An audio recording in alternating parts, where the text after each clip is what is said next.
পৰীক্ষাত ব্যাপক অংশগ্ৰহণত উদগনি যোগাবলৈ আৰু একে সময়তে অসমৰ পৰা এছাম দক্ষ প্ৰশাসনিক বিষয়া সৃষ্টি কৰিবৰ কাৰণে সদৌ অসম ছাত্ৰ সন্থাই প্ৰত্যাশা শীৰ্ষক এক প্ৰকল্প গ্ৰহণ কৰিছিল আৰু এই প্ৰকল্পৰ বিষয়ে ইতিমধ্যে সংবাদ মাধ্যমৰ জৰিয়তে আমি অসমৰ ৰাইজক সবিশেষ জনাইছো।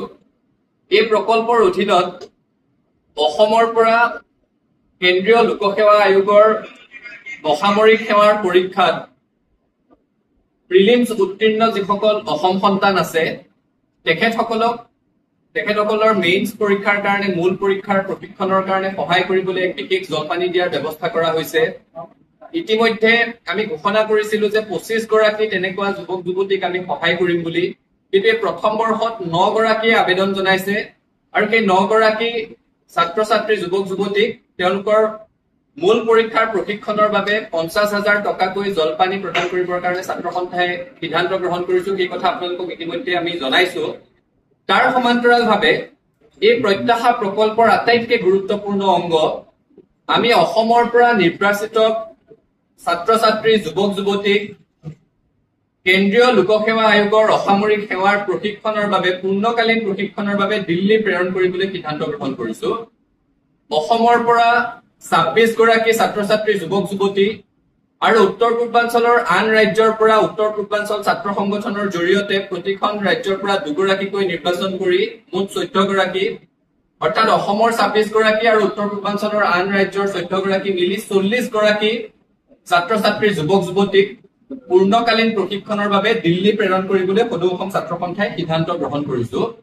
দিল্লীৰ নিৰ্বাচিত প্ৰশিক্ষণ প্ৰতিষ্ঠানত তেখেতসকলক কেন্দ্ৰীয় লোকসেৱা আয়োগৰ অসামৰিক সেৱাৰ পৰীক্ষাৰ বাবে প্ৰশিক্ষণ আগবঢ়োৱা হ'ব আৰু এই গোটেই প্ৰক্ৰিয়াটো ছাত্ৰ সন্থাই আৰম্ভ কৰিবলৈ বিচাৰিছো।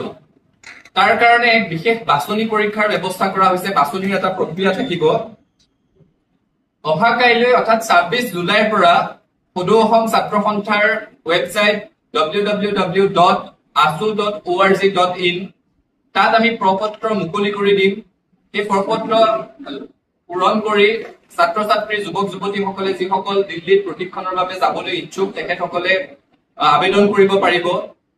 আবেদনৰ শেষ তাৰিখ 4 আগষ্ট পৰ্যন্ত থাকিব, অৰ্থাৎ 4 আগষ্ট পৰ্যন্ত আবেদন প্ৰক্ৰিয়া মুকলি হৈ থাকিব আৰু 10 আগষ্ট তাৰিখে এক লিখিত বাছনি পৰীক্ষা অনুষ্ঠিত হ'ব।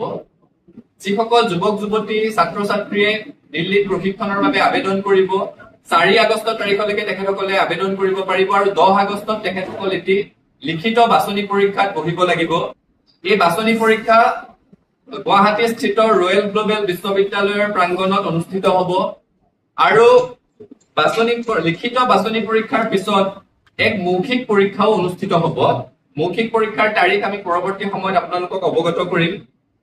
আমি এটা কথা স্পষ্টভাৱে ক'ব বিচাৰিছো যে ছাত্ৰ সন্থাৰ এই গোটেই প্ৰকল্পটোৰ লক্ষ্যই হৈছে অসমৰ পৰা এছাম দক্ষ প্ৰশাসনিক বিষয়া সৃষ্টি কৰা আৰু অসমৰ পৰা যাতে অধিক হাৰত প্ৰতিযোগিতামূলক পৰীক্ষাত অংশগ্ৰহণ কৰে, কেন্দ্ৰীয় লোকসেৱা আয়োগৰ অসামৰিক সেৱাৰ পৰীক্ষাত অংশগ্ৰহণ কৰে, সেই এটা পৰিৱেশ আমি সৃষ্টি কৰিব লাগিব। বিহাৰৰ পৰা এটা বছৰত 44,000 পৰ্যন্ত ছাত্ৰ ছাত্ৰীয়ে লোকসেৱা আয়োগৰ অসামৰিক সেৱাৰ পৰীক্ষাৰ প্ৰিলিমছত অৱতীৰ্ণ হয়। অসমত সেই সংখ্যা খুবেই তাকৰ। তামিলনাডুৰ পৰা 25,000 পৰ্যন্ত প্ৰিলিমছত অৱতীৰ্ণ হয় আৰু তাৰ ফলস্বৰূপে তেওঁলোকে 50 গৰাকীতকৈ অধিক তেওঁলোকে প্ৰতি বৰ্ষতে অসামৰিক সেৱাত স্থান লাভ কৰা ছাত্ৰ ছাত্ৰী যুৱক যুৱতী পাবলৈ সক্ষম হয়। কিন্তু অসমত আমি 10টাৰ সংখ্যাও অতিক্ৰম কৰিব পৰা নাই আৰু সেই প্ৰক্ৰিয়া আৰু অৰ্থনৈতিক বাধা যাতে ছাত্ৰ ছাত্ৰীৰ উত্তৰণৰ পথত হেঙাৰ হ'ব নোৱাৰে সেই উদ্দেশ্যৰে ছাত্ৰ সন্থাই গোটেই প্ৰক্ৰিয়াটো আমি প্ৰকল্পটো হাতত লৈছো। যিসকল ছাত্ৰ ছাত্ৰী দিল্লীত প্ৰশিক্ষণৰ বাবে নিৰ্বাচিত হ'ব সেই নিৰ্বাচিত প্ৰশিক্ষাৰ্থীসকলৰ দিল্লীত প্ৰশিক্ষণ প্ৰতিষ্ঠানৰ নামভৰ্তিৰ মাচুল আৰু প্ৰশিক্ষণৰ সম্পূৰ্ণ মাচুল সদৌ অসম ছাত্ৰ সন্থাই বহন কৰিব। তাৰ সমান্তৰালভাৱে সেই ছাত্ৰ ছাত্ৰীসকল দিল্লীত থকা অৱস্থাত তেওঁলোকে মাহিলী এক জলপানিও লাভ কৰিবলৈ সক্ষম হ'ব। আমি কাইলৈৰ পৰা অৰ্থাৎ 26 জুলাইৰ পৰা আবেদনৰ প্ৰক্ৰিয়াটো মুকলি কৰি দিছো। 4 আগষ্ট পৰ্যন্ত এই প্ৰক্ৰিয়া অব্যাহত থাকিব। 10 আগষ্টত বাছনি পৰীক্ষা অনুষ্ঠিত হ'ব। তাৰ আগত 4 জুলাইৰ পৰা 10 জুলাইৰ ভিতৰত এডমিট কাৰ্ড প্ৰদান কৰা হ'ব ছাত্ৰ ছাত্ৰীসকলক। আমি সকলোকে অনুৰোধ জনাইছো যিসকলৰ অসামৰিক সেৱাৰ পৰীক্ষাত অৱতীৰ্ণ হ'বলৈ ইচ্ছা আছে, যিসকলে অসামৰিক সেৱাক জীৱনৰ লক্ষ্য হিচাপে বাছি ল'ব বিচাৰিছে, আৰু যিসকলৰ মনত নিষ্ঠা আছে যে আমি সঁচা অৰ্থত এক প্ৰয়াস কৰি চাব বিচাৰো, তেখেতসকলে আবেদন কৰক। সদৌ অসম ছাত্ৰ সন্থাই তেখেতসকলক দিল্লীত প্ৰশিক্ষণৰ সুব্যৱস্থা আমি কৰি দিম। দিল্লীৰ খুব প্ৰতিষ্ঠিত নিৰ্বাচিত প্ৰতিষ্ঠানত তেওঁলোকৰ প্ৰশিক্ষণৰ ব্যৱস্থা কৰা হ'ব। আৰু এই গোটেই প্ৰক্ৰিয়াটোৰ সবিশেষ সদৌ অসম ছাত্ৰ সন্থাৰ ৱেবছাইট www.aso.org.in তাৰ সমান্তৰালভাৱে সদৌ অসম ছাত্ৰ সন্থাৰ সামাজিক মাধ্যমৰ যিসমূহ পেজ আছে তাত উপলব্ধ হ'ব। তাৰ সমান্তৰালভাৱে অসমৰ নিৰ্বাচিত বাতৰি কাকতৰ বিজ্ঞাপন হিচাপেও এই গোটেই প্ৰক্ৰিয়াটোৰ সবিশেষ প্ৰকাশ পাব।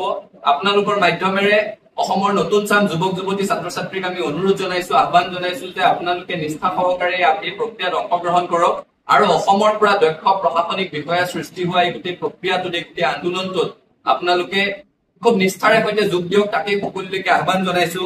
এই গোটেই প্ৰক্ৰিয়াটো আগবঢ়াই লৈ যোৱাৰ ক্ষেত্ৰত ডিব্ৰুগড় বিশ্ববিদ্যালয়ৰ অৱসৰপ্ৰাপ্ত উপাচাৰ্য অধ্যাপক অলক বুঢ়াগোহাঁই ছাৰ, অসম দক্ষতা বিশ্ববিদ্যালয়ৰ সন্মানীয় উপাচাৰ্য তথা অৱসৰপ্ৰাপ্ত IAS বিষয়া শ্ৰী সুভাষ দাস ছাৰ, তাৰ সমান্তৰালভাৱে অৱসৰপ্ৰাপ্ত IAS বিষয়া হিমাংশু শেখৰ দাস ডাঙৰীয়া, ভাৰতীয় ৰেল সেৱাৰ অৱসৰপ্ৰাপ্ত বিষয়া শ্ৰী ৰবীন কলিতা ডাঙৰীয়া আৰু বৰ্তমান তথা প্ৰাক্তন একাংশ অসামৰিক সেৱাৰ বিষয়াৰ পৰামৰ্শ লৈ সদৌ অসম ছাত্ৰ সন্থা আগবাঢ়ি আছো। আৰু এই গোটেই যাত্ৰাত সফলতা কামনা কৰি অসমবাসী ৰাইজৰ সহযোগিতা আৰু আশীৰ্বাদ আমি কামনা কৰিছো। ধন্যবাদ।